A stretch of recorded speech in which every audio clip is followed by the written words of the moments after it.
After 18 years of being utterly ordinary, I finally found that I could shine.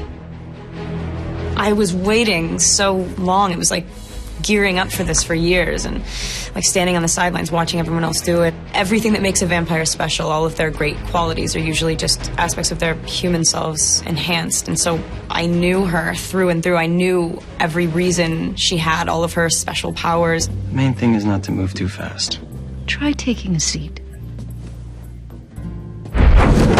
It's funny, so watching someone, you've done it for like three and a half years at the time, suddenly think like, no, vampires have to move like this. I'm like, listen, I'll tell you how a vampire moves, all right? I know. And you're gonna mess up the whole equilibrium of the whole series if you do it different than me. I got to feel what it was like to be completely covered by makeup and hair and contacts, and so I was like, oh, maybe you guys do have a point there. It is difficult. So you were helping her along? No.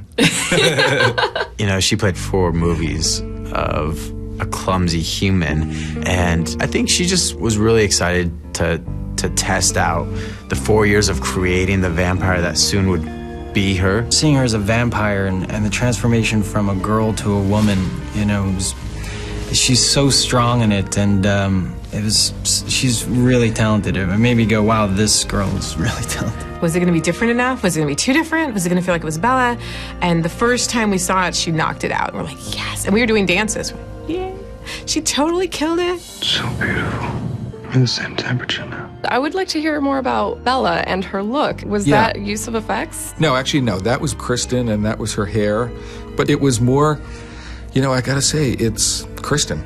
They're supposed to be so beautiful that you can barely, you know, stand to look at them. It's like, oh, God, how the hell do we do that? Not too difficult.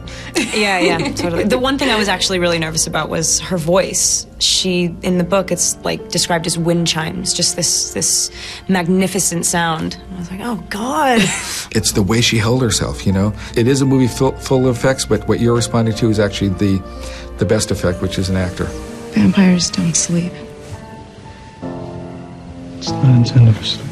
We learned some very interesting things about vampires.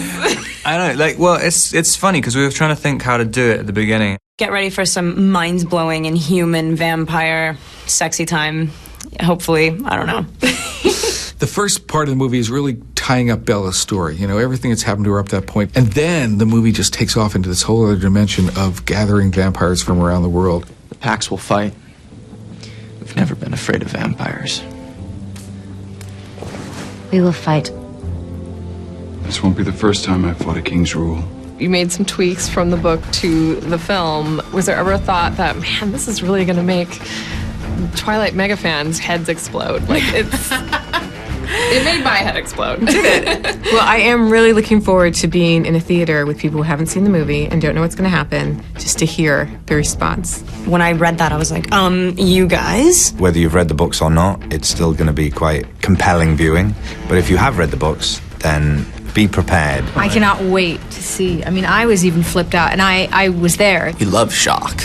I thought our director, Bill Condon, did an awesome job at that, and I think the fans, I think they're gonna love it. It is absolutely shocking to watch those characters do what they do. Once you know so well, it's nuts.